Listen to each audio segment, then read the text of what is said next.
এলো পুজো দেরি করে চলে গেল তাড়াতাড়ি। আমি কি তোর গেডিয়াতে আসতে পারি? অবশ্যই। Thank you. শ্রীভূমি থেকে নিউ টাউন, চেতনা থেকে দেশপ্রিয় কাক, বাঙালি এই 5 দিনে। পুরো কলকাতা দেখে ফেলেছে। বাট আজ আমরা যেটা দেখাবো, সেটা বাঙালি এখনো অব্দি দেখেনি, তাই তো? ইয়েস। তো আর না ভোগে বাট, চলো লেটস স্টার্ট।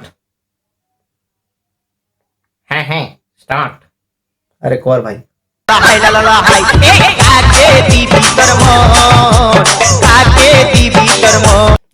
দেখো চশমাটা চেঞ্জ করলাম, তার মানে এটা কিন্তু ভেবো না কেউ যে লাইটটা আমার চোখে লাগছে। হ্যাঁ হ্যাঁ হ্যাঁ হ্যাঁ, এটা কিন্তু নয়। অ্যাকচুয়ালি চশমাটা কিনেছিলাম, দেখানোর প্রয়োজন ছিল, তাই এটুকুনি ভাই।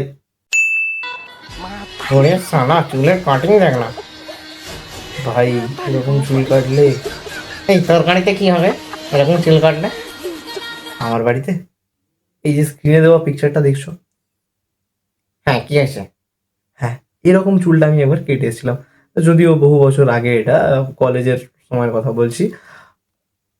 সেকেন্ড বার চুল কাটতে পাঠিয়েছিল, তাহলে এরকম কাটলে ভাই মাথাটাই কেটে দেবে। আচ্ছা তো সেকেন্ড বার চুল কাটতে গিয়ে কি চুল কাটলি?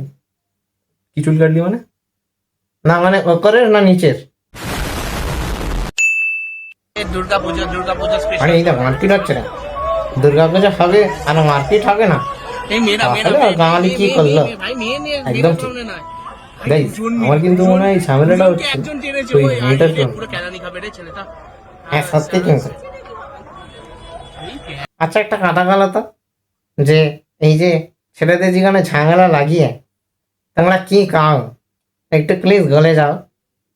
মেয়েগুলো প্লিজ কমেন্টে এসে জুতো চপ্পল মেরো ওকে। আমি কিন্তু বলিনি, আমার মুখ বন্ধ ছিল। তুই বলিস নি? আমি কখন বললাম? তাহলে আমার কোঁদে কে হাত ঢুকিয়ে রেখেছে?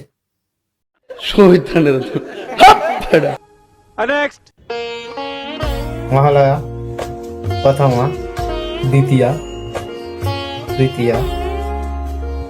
দেখ তুই ষষ্ঠীর পরে কি যে ছুটবে তুই দেখ। আমি মিলিয়নে তুই এখন আবে আবে আবে ভাই সাব, তুই কি করে বললি? এটা তো রিয়েলিটি গাছ। হ্যাঁ এটা রিয়েলিটি, ঠিকই কথা একদমই। তুমি দেখো না, ষষ্ঠী থেকে দশমী অবধি এত স্পিডে যায় যে বন্দে ভারত এত জোরে ছোটে না।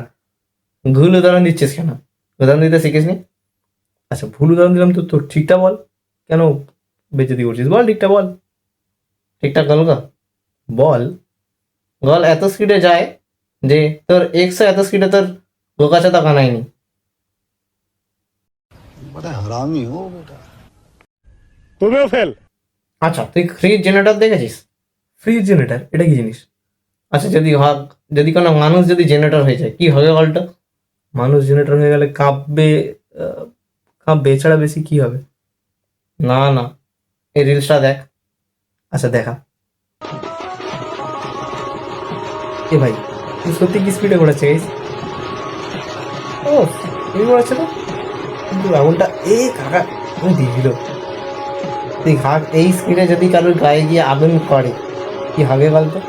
লিটারালি গাইস এই যা স্পিডে ঘোরাচ্ছে, লিটারালি কারোর গায়ে যদি আগুন পড়ে যায় মানে ও সর্বনাশ কাণ্ড বাঁধিয়ে দেবে। আগুন লেগে গেলে সবাই মিলে আগে ভাঙবে, তারপর নেভাবে আগুনটা। ভাঙবে তারপর নেভাবে? কি ভাঙবে? কি বাঁশ ফাঁসগুলো ভাঙবে নাকি?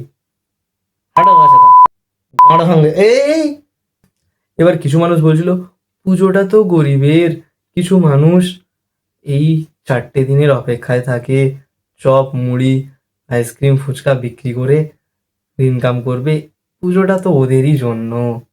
তো চলো এবার গরিব মানুষের খোঁজে দেখা যাক। চলো। প্লিজ আপনারা যান, ঠিক আছে।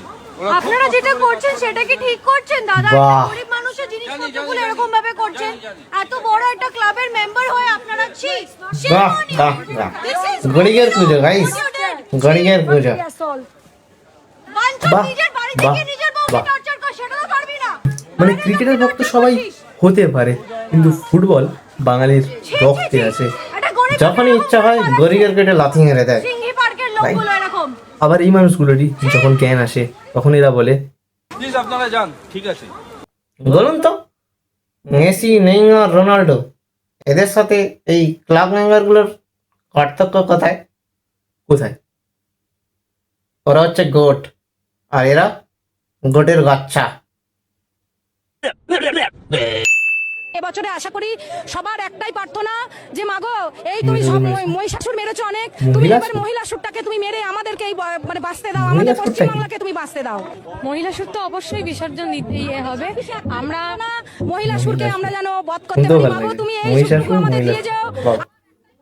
মিল আছে? আরে মহিলা সুরটা কে বুঝতে পারলি না? না, লিটারালি এখন অব্দি আমি বুঝতে পারি না মহিলা স্যুটটা কি। মহিলা সুরটা হলো সেই মহিষাসুর যে এখনো অব্দি রাজ্যের গলাটা বাজাচ্ছে। ও আচ্ছা, বুঝে গেছি বুঝে গেছি। দেখ না তুই, এই যে দুর্গাপুরে ঘটনাটা ঘটলো, কি করলো? ভাই দেখ, no political joke, no political joke, no political joke.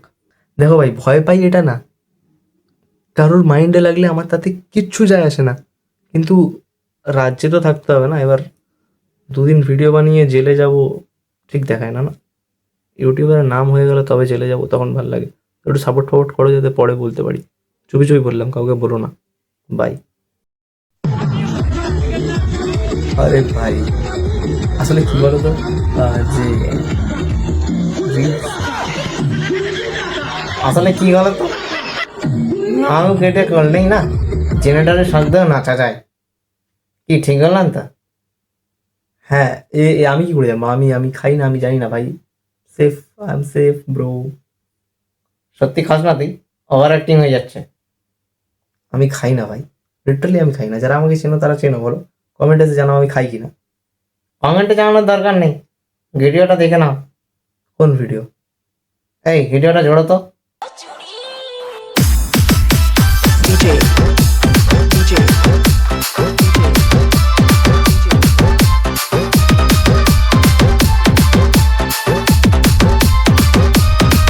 তো গাইস, আজকের জন্য এই দাঁড়া দাঁড়া, কি হলো? কিছু একটা কথা দিয়েছিলিস হাঁক আগের ভিডিওতে। আগের ভিডিওতে?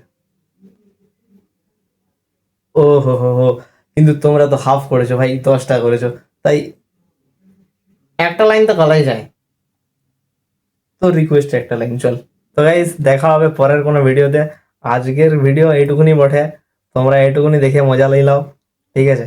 এর থেকে বেশি জানি নাই আমি, কারণ আমি পুরুলিয়া ভাষা অতটা জানি নাই। অল্পটুকু জানি, সেইটুকুই বলে দিলুম, ঠিক আছে? বাকিটা তোমরা বুঝে নিবে, যে বুঝলে বুঝলে, না বুঝলে না বুঝলে। ঘটি হারাও। ঘটি হারাম এটা কি? কাস্টমার বুঝে লিয়েছে, মানে ভিউয়ার্স বুঝে লিয়েছে আর কি, তোকে বুঝতে হবে নাই। অত বুঝে তুই কি করবি? ছেড়ে দে, ওভার অ্যাক্টিং হয়ে যাচ্ছে, মানাচ্ছে না তোর মুখে। তুই বলতে বললি ভাই, তুই রোস্ট করছিস। এই তোমরা কমেন্টে বলো তো, ওর মুখে কি কথাগুলো মানাচ্ছে নাকি ওভার অ্যাক্টিং লাগছে? হ্যাঁ গাইস, তোমরাই বলো, ওভার অ্যাক্টিং লাগছে না মানাচ্ছে, তাহলে ট্রাই করতে পারি। বাই দ্য ওয়ে গাইস, আজকের মতো এইটুকুনি। ভিডিওর কোন পার্টটা সব থেকে ভালো লাগলো একটু জানাও কমেন্টে, প্লিজ কমেন্ট করো, যাতে আমি বুঝতে পারি যে কোন জায়গাগুলো ভালো লেগেছে, যাতে সেরকম ভিডিও তোমাদের সামনে তুলে ধরতে পারি। তো এইটুকুনির জন্য তোমরা বলো প্লিজ। আর চশমাটা কেমন হলো কমেন্টে জানিয়ে দিও। বাই। 60 টাকা নেই, 60 টাকা।